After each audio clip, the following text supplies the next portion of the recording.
नमस्कार दोस्तों, सत श्री अकाल, आदाब, राम राम। जैसा कि आपको पता है दोस्तों, इससे पहले हम मगध के उत्कर्ष के बारे में पढ़ रहे थे और हमने मगध के उत्कर्ष के अंतर्गत अनेक राजवंशों के बारे में जिक्र कर लिया और करते हुए हम नंद वंश की तरफ आ गए हैं दोस्तों। और आज हमारा वीडियो का जो टॉपिक है वो है हमारा नंद वंश। लेकिन नंद वंश शुरू करने से पहले दोस्तों एक छोटी सी अपील आप लोगों से कि जिन बच्चों ने मेरे चैनल को सब्सक्राइब नहीं किया है वो मेरे चैनल को सब्सक्राइब कर लें, साथ ही साथ बेल आइकन को भी दबा लें ताकि मेरे न्यू वीडियोस के जो नोटिफिकेशन है वो आपको मिलते रहें। दोस्तों यहाँ मैं आपको एक छोटी सी बात और बताना चाहूँगा कि मेरे जो ये वीडियो है दोस्तों, ये नेट और जेआरएफ जैसी बड़ी परीक्षाओं के लिए भी हैं, क्योंकि मैं बड़ा डीप करवा रहा हूँ। और फर्स्ट ग्रेड के जिन बच्चों के पास इतिहास सब्जेक्ट है और सेकेंड पेपर के अंदर जो टॉपिक्स आते हैं उनके अंतर्गत ये वीडियो बड़े ही इंपॉर्टेंट होने वाले हैं। ये बेहतरीन गहनता से किया गया अध्ययन है दोस्तों, अध्यापन है दोस्तों, तो इसलिए आप इसे भी बड़ा संजीदगी से पढ़िए। जो फैक्ट मैं आपको बता रहा हूँ ये बड़ी किताबों में आपको, बड़ी परीक्षाओं में आपको देखने को मिलेंगे। तो चलिए दोस्तों, आज देर नहीं करेंगे और देर न करते हुए हमारा आज का जो टॉपिक है वो नंदवंश, और शुरू करते हैं दोस्तों नंदवंश।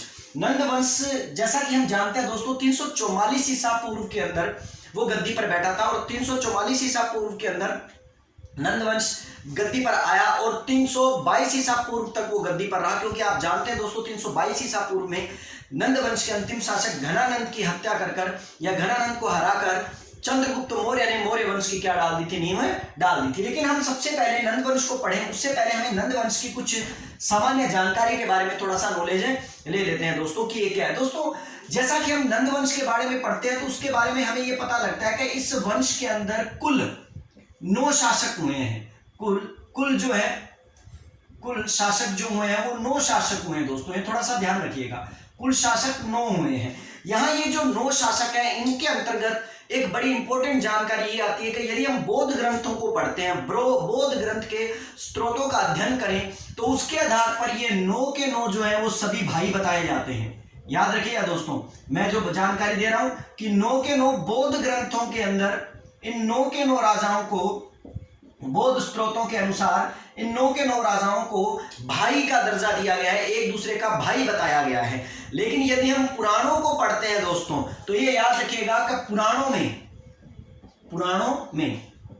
में महापद्म नंद को शासक बताया गया है और इस वंश का महापद्म नंद को शासक बताया गया है और बाकी 8 व्यक्तियों को उसका पुत्र बताया गया है। इसका मतलब साफ है दोस्तों कि महापद्म नंद एक हुआ और उसके 8 बेटे हुए, टोटल 9 हो गए और यहाँ 9 के 9 जो है वो भाई बताए जा रहे हैं। तो थोड़े सा महीन जानकारी है, तो इसलिए याद रखिएगा कि बौद्ध स्त्रोतों के अनुसार नंद वंश के जो 9 शासक हैं उन सबको भाई बताया गया है और पुराणों के अनुसार महापद्म नंद और बाकी 8 बचे हुए शासक जो हैं उनको उसके पुत्र बताया गया है। तो ये बड़ी एक इंपॉर्टेंट जानकारी है और इसी वजह से यहां पर आपको एक और इंपॉर्टेंट जानकारी बता देता हूं कि हमारे पास एक ग्रंथ आता है दोस्तों जिसका नाम है महावंश टीका।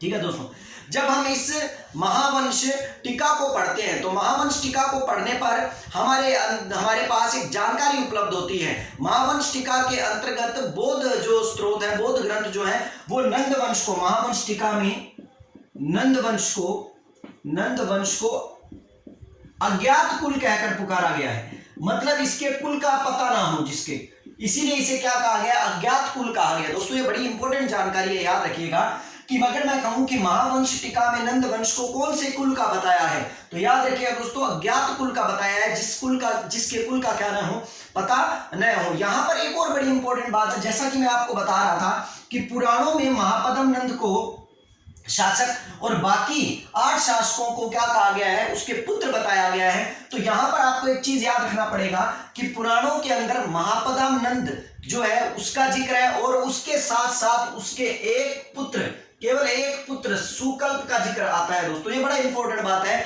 कि कई बार ये क्वेश्चन आ जाता है कि बताइए पुराणों में महापद्म नंद के साथ उसके एकमात्र मतलब वर्णन किए गए एकमात्र पुत्र का मतलब किस पुत्र का मतलब ना जिक्र प्राप्त होता है। तो याद रखिएगा कि सुकल्प का जिक्र प्राप्त होता है हमें कि महापद्म नंद का एक पुत्र था जिसका नाम क्या था, सुकल्प था। तो पुराणों में हमें उसके एक ही पुत्र का वर्णन प्राप्त होता है, जबकि उसके अंदर बताए उसके 8 पुत्र हैं और वो एक पुत्र जो है वो कौन है, सुकल्प है। तो यहां तक की जो ये जानकारी जो थी दोस्तों ये सामान्य जानकारी थी और इस प्रकार 9 शासक होने के कारण नंद वंश को याद रखिएगा कुल 9 शासक होने के कारण नंद वंश को नवनंद भी कहा जाता है। इस वंश के शासकों को क्या कहा जाता है? नवनंद कहा जाता है। ठीक है दोस्तों, याद रखिए, क्योंकि नव में 9 हो गया और नंद में इनका वंश हो गया, तो ये जो है कितनी थे? 9 थे, इसलिए से नवनंद के नाम से क्या किया गया? जाना गया है। आशा करता हूं दोस्तों ये जानकारी आपको समझ में आ गई होगी और इस वीडियो के साथ आप बने रहें। आगे हम नंद वंश के संस्थापक के बारे में जानकारी लेते हैं, जिस संस्थापक का नाम है महापद्म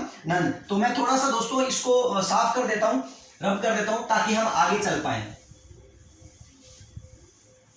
जैसा कि हमने दोस्तों पीछे के वीडियो में ये जानकारी ले ली थी, पीछे के वीडियो में हमने ये जानकारी ले ली थी कि नंद वंश जो है वो नंद वंश किसका साथ खात्मा करते हुए गद्दी पर आकर बैठा था? शिशुनाग वंश का खात्मा करते हुए गद्दी पर आकर बैठा था। तो आगे की जानकारी लेने के साथ ही हम नंद वंश के शासक महापद्म नंद, जिसको इस वंश का संस्थापक भी कहा जाता है, याद रखिए दोस्तों, महापद्म नंद को नंद वंश का क्या कहा गया है?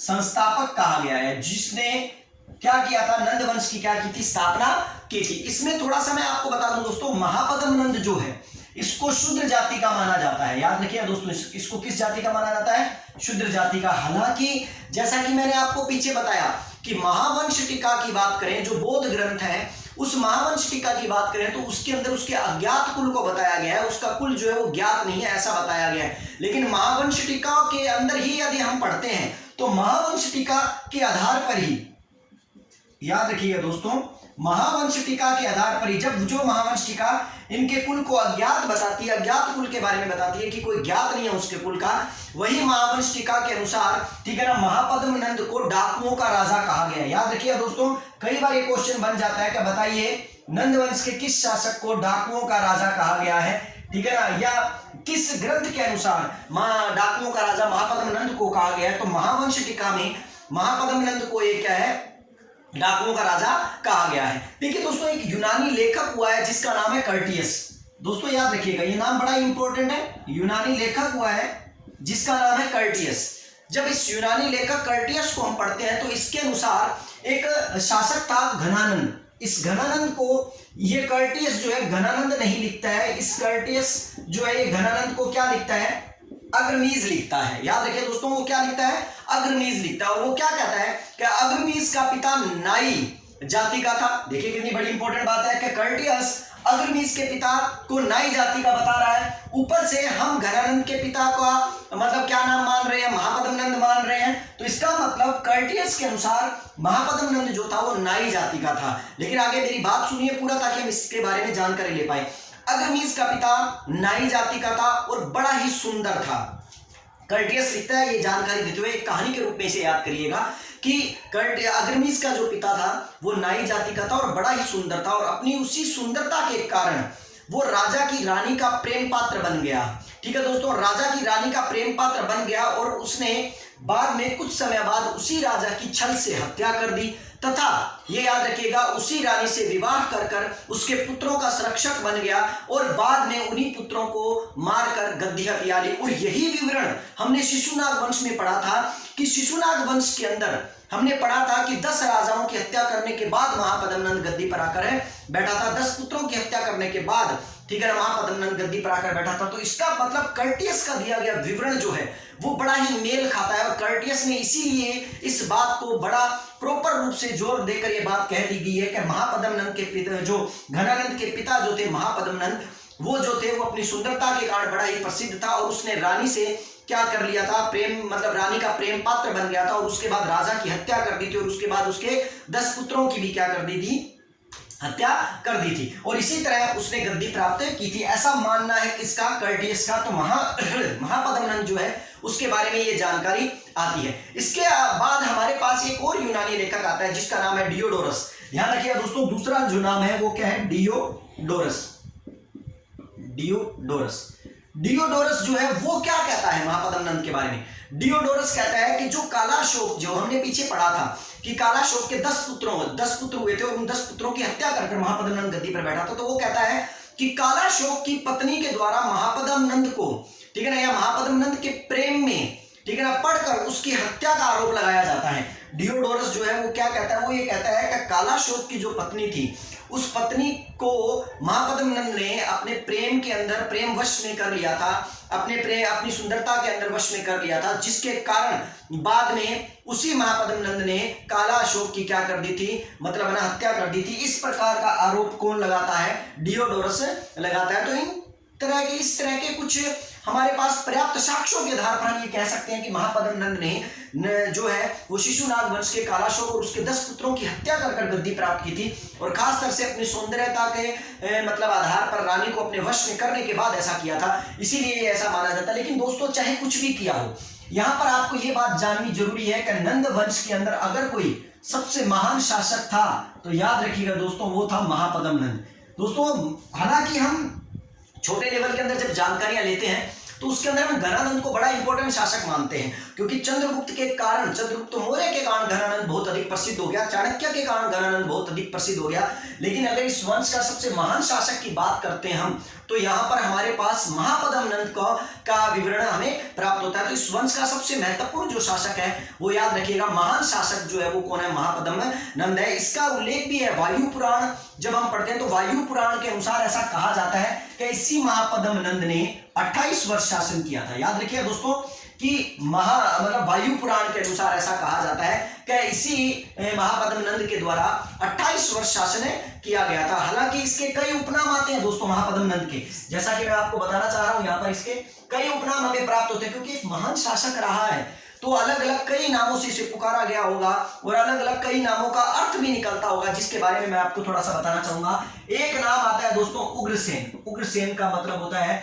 जिसकी विशाल सेना हो और जिसने एक बहुत बड़ी विशाल सेना का जो क्या हो स्वामी हो, तो उग्रसेन के नाम से भी इसे क्या किया जाता है? जाना जाता है। एक आता है सर्व, ठीक है ना, शत्रांतक,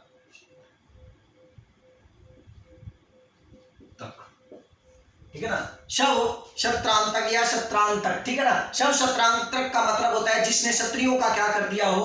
खात्मा कर दिया हो, या क्षत्रियों का वध कर दिया गया हो, सभी क्षत्रियों का वध कर दिया गया। और एक और आता है अपरोप परशुराम, ठीक है ना, या अपरोप परशुराम बोल सकते हो इसको,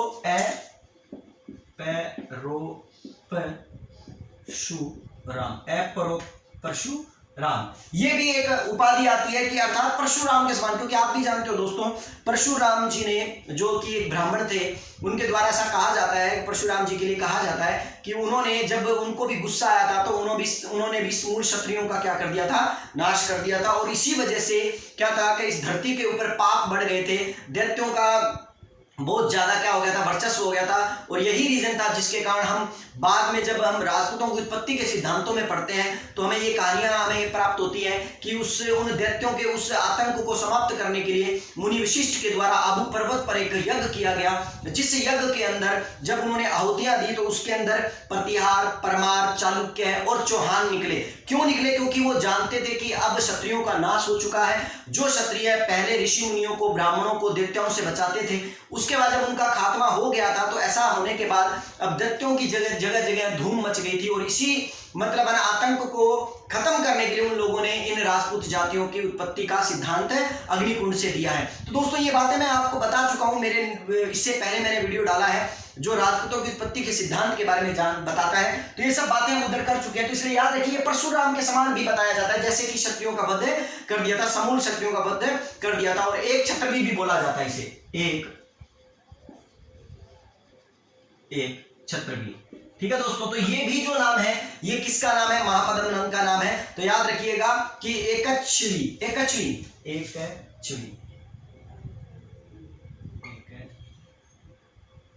ये दोस्तों एकच्छ्री, ठीक है दोस्तों। तो ये जो नाम है ये किसके नाम है? महापद्म नंद के क्या है? कुछ उपनाम है।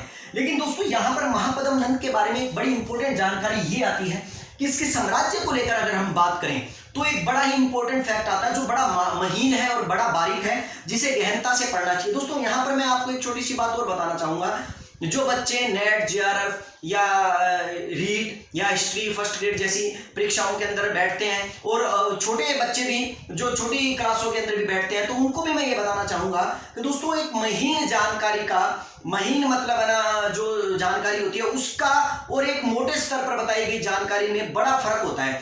उसका फर्क क्या, मैं यही ये बताना चाहूंगा कि हम महापद्म नंद के बारे में इतना कभी अधिक नहीं पढ़ते हैं, लेकिन जो जानकारी मैं आपको बताने वाला हूं उसे आप थोड़ा ध्यान से समझिए कि विंध्य पर्वत के दक्षिण में विजय पताका फहराने वाला अगर मगध का कोई पहला शासक था तो वो कौन था, महापद्म नंद था। लेकिन हम इसके बारे में इतना अधिक जानकारी नहीं लेते। देखिए दोस्तों, मैं दोबारा इस चीज को, इस लाइन को बता रहा हूं कि विंध्य पर्वत के दक्षिण में, याद रखिएगा विंध्याचल जो पर्वत है, उस विंध्य पर्वत के दक्षिण के अंदर यदि किसी मगध के शासक ने अपनी विजय पताका फहराई तो वो केवल कौन था, महापद्म नंद था। इसीलिए देखो इस व्यक्ति को एक महान शासक के रूप में लिखा जाता है। अब कई बार ये आएगा कि सर उसने अपनी विजय पताका मगध के शासक के रूप में महापद्म नंद ने विंध्याचल मतलब विंध्य पर्वत के दक्षिण में फहराई, ऐसा जानकारी हमें कहां से प्राप्त होती है दोस्तों? ऐसी जानकारी हमें हाथी गुम्फा अभिलेख से जो प्राप्त होती है, और इस हाथी गुम्फा लेख के अंदर ही कलिंग युद्ध की पुष्टि होती है, क्योंकि महापद्म नंद ने कलिंग पर आक्रमण किया था। ये मैं अशोक के कलिंग के आक्रमण की बात नहीं कर रहा हूं दोस्तों, याद रखिएगा महापद्म नंद ने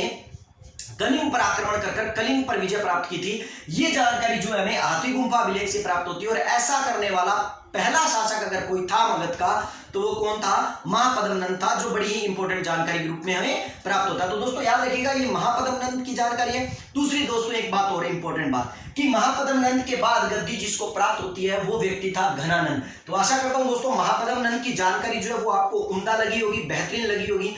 और एक चीज और इसमें एक छोटी सी बात और मैं ऐड करना चाहूंगा दोस्तों कि महापद्म नंद जो है, अब कई बार ये भी आ जाता है कि सर महापद्म नंद के बारे में इतना अधिक जानकारी हमें कहां से प्राप्त होती है, उसकी विजय पताकाओं के बारे में या उसकी उपलब्धियों के बारे में हमें जानकारी कहां से प्राप्त होती है? तो याद रखिएगा दोस्तों कि महापद्म नंद की उपलब्धियों और विजय के बारे में हमें अधिकांश जानकारी जो है वो किस पुराण से प्राप्त होती है, मत्स्य पुराण से प्राप्त होती है। इसका मतलब एक बड़ी और इंपॉर्टेंट बात आ जाती है कि मत्स्य पुराण में नंद वंश का शासक का क्या किया गया है, मतलब जिक्र किया गया है, नंद वंश के बारे में क्या किया है, जानकारी हमें बताता है। कौन सा पुराण, मत्स्य पुराण। हालांकि मत्स्य पुराण आपको पता है दोस्तों सूवन और सातवाहन वंश के बारे में भी हमें क्या करता है, जानकारी देता है। तो याद रखिएगा दोस्तों मत्स्य पुराण में हमें महापद्म नंद की विजयों का क्या होता है, उल्लेख प्राप्त होता है। इसका स्क्रीनशॉट ले लीजिए दोस्तों, और आगे हम इसके बाद हम बात करेंगे हमारा नया शासक जो है जिसका नाम है घनानंद, जो कि इस वंश के मेन शासकों के अंतर्गत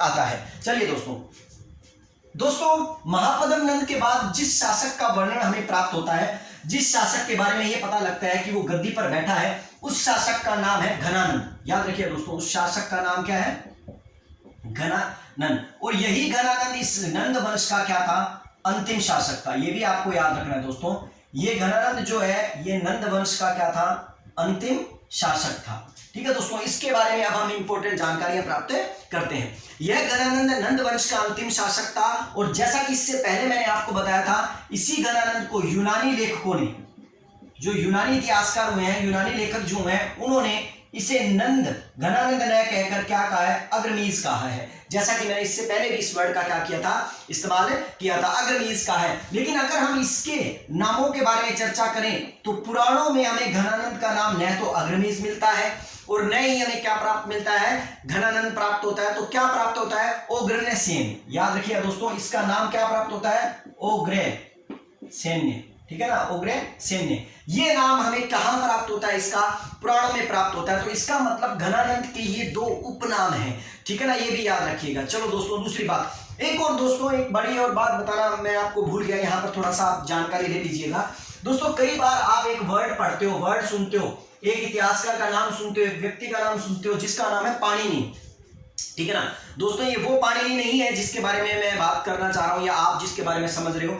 मैं बात करना चाह रहा हूं मंजूश्री मूलकल्प के अनुसार। ठीक है ना, क्यों, क्योंकि कई ग्रंथों के अलग अलग रूप में जानकारियां मिलती हुई मैं आपको बता रहा हूं कि मंजूश्री मूलकल्प नामक जो ग्रंथ है, जब हम उसको पढ़ते हैं तो उसके अनुसार ये जो पाणिनि है जिसके द्वारा अष्टाध्यायी लिखा गया था, पाणिनि का अष्टाध्यायी, जो पाणिनि बड़े ही प्रसिद्ध हुए हैं, संस्कृत के विद्वान माने जाते हैं, ये पाणिनि महापद्म नंद के दरबारी थे। ध्यान रखिएगा दोस्तों, इसीलिए आप खुद सोचिए पाणिनि जैसा व्यक्ति, पाणिनि जैसा गुणी, ठीक है ना, व्यक्ति जो है वो किसके दरबार की शोभा है? महापद्म नंद की शोभा है, नंद वंश की शोभा है।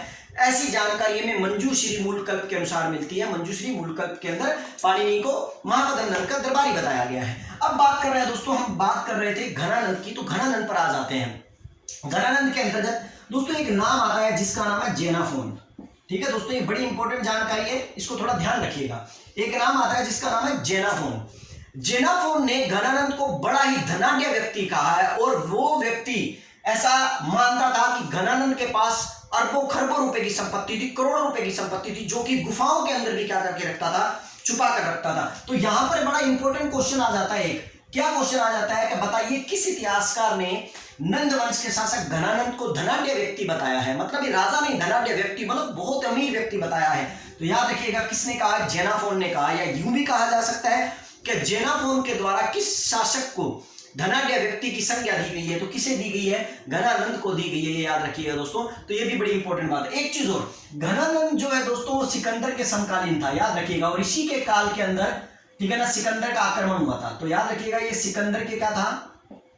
समकालीन था। ठीक है दोस्तों, सिकंदर का समकालीन था, और इसी के काल के अंदर, ठीक है ना, सिकंदर ने पोरस से लड़ाई लड़ी थी, हाइड्रोस्पेसिस युद्ध की, जिसको हम मतलब है ना क्या है, मतलब जिस युद्ध को हम बहुत बार पढ़ते हैं। हालांकि उस युद्ध की संपूर्ण जानकारियां नहीं देती हमारे भारतीय ग्रंथ, तो उसके अंदर पोरस की विजय को बताते हैं, और यूनानी ग्रंथ जो है वो सिकंदर की विजय को बताते हैं। लेकिन जैसा भी है उसके बारे में ज्यादा जिक्र नहीं लेंगे, उसके लिए कभी और कोई एक अच्छा वीडियो मतलब है ना डालेंगे। वितिस्ता का युद्ध जिसे बोला जाता है, झेलम का युद्ध भी जिसे बोला जाता है, ठीक है ना। सिकंदर के समकालीन था घनानंद, इतनी बात इंपॉर्टेंट याद रखिएगा। दूसरी बात, बौद्ध धर्म के दो ग्रंथ है दोस्तों, दीपवंश और महावंश।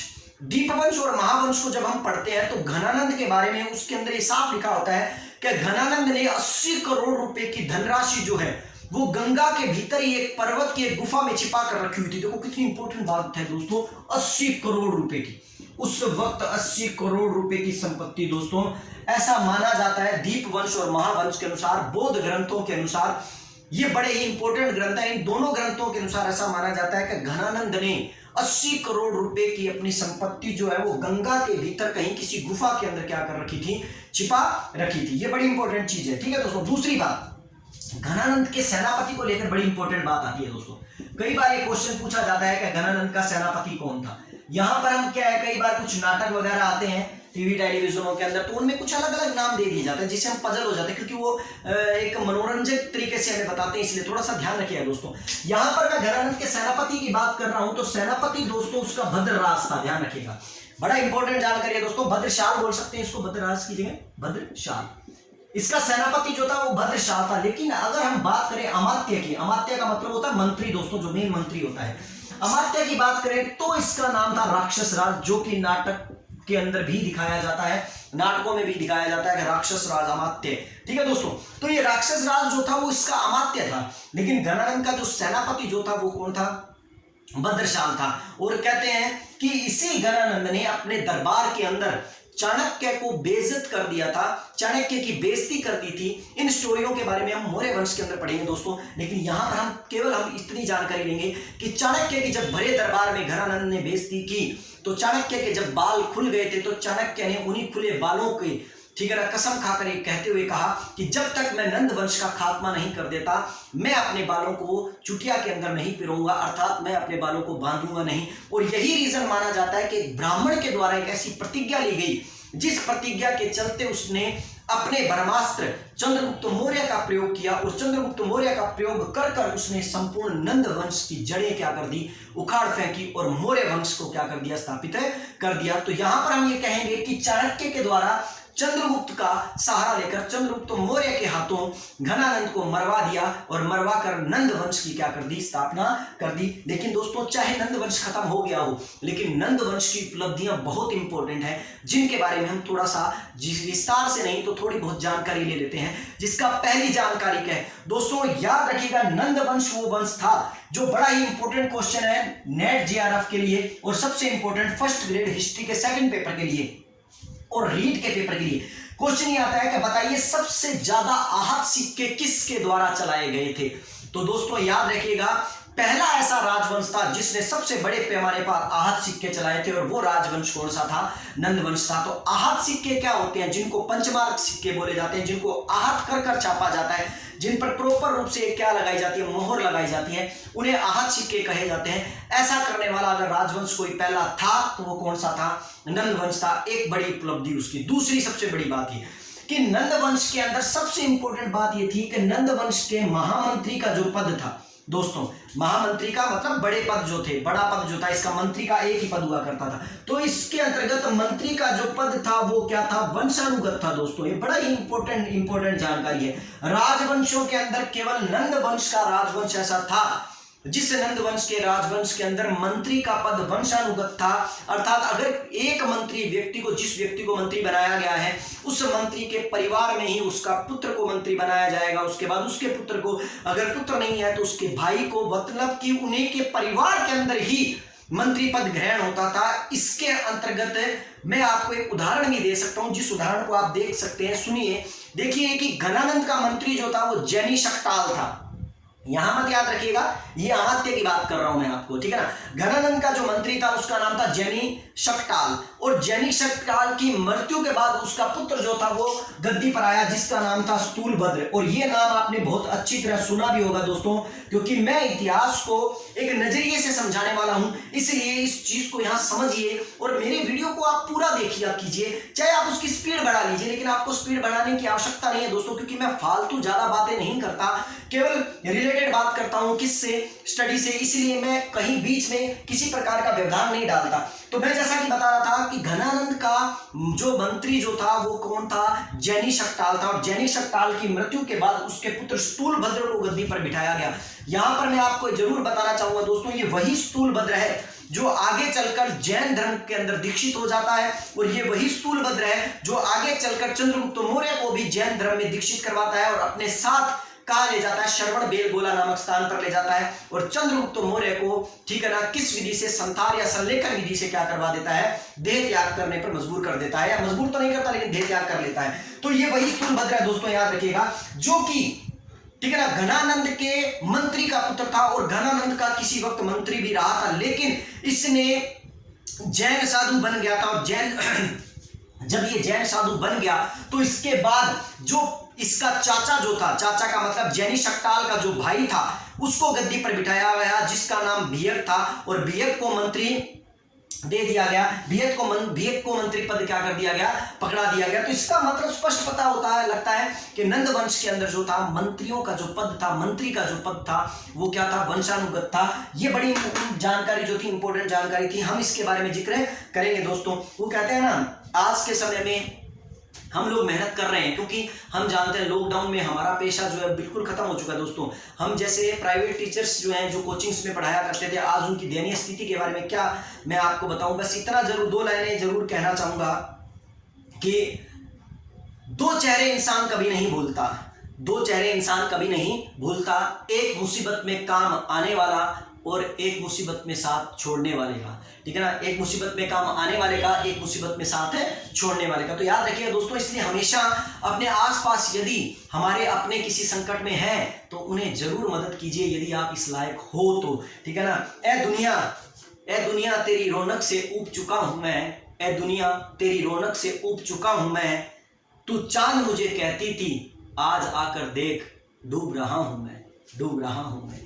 चलिए दोस्तों, स्थूलभद्र, अब बात करेंगे इसके नंद वंश की कुछ और उपलब्धियों के बारे में। तो और उपलब्धियों की बात करें तो याद रखिएगा, जैसा कि मैंने आपको बताया था, जब महापद्म नंद ने हाथी गुम्फा लेकर के अनुसार जब कलिंग को जीता था, और कलिंग को जीता था, तो कलिंग के अंदर सिंचाई व्यवस्था का प्रारंभ करने का जो श्रेय जाता है वो किसे जाता है? नंद वंश के शासकों को ही जाता है, क्योंकि नंद वंश के शासकों ने यहाँ पर नहरें बनवाई, जिससे सिंचाई व्यवस्था जो थी वो बड़ी ही उम्दा किस्म की हो गई थी। इसलिए नंद वंशों का कलिंग से बड़ा ही इंपॉर्टेंट रिश्ता रहा है, बड़ा ही इंपॉर्टेंट है, नाता रहा है। और जैसा कि मैंने आपको पहले ही बताया कि नंद वंश वो वंश है जिस वंश के अंदर आपको पाणिनि, जिस वंश के अंदर आपको वर रुचि, जो आगे चलकर मतलब है ना मौर्य वंश के अंदर भी रहे, और जिसके अंदर कात्यायन, ठीक है ना, जैसे विद्वान जो थे वो आश्रय लिए हुए थे, जिनका जन्म उस काल के अंदर हुआ था कि पाणिनि तो चलो हम कह सकते हैं महापद्मनंद के काल के अंदर क्या था, एक दरबारी था, लेकिन वररुचि और कात्यायन जैसे लोगों का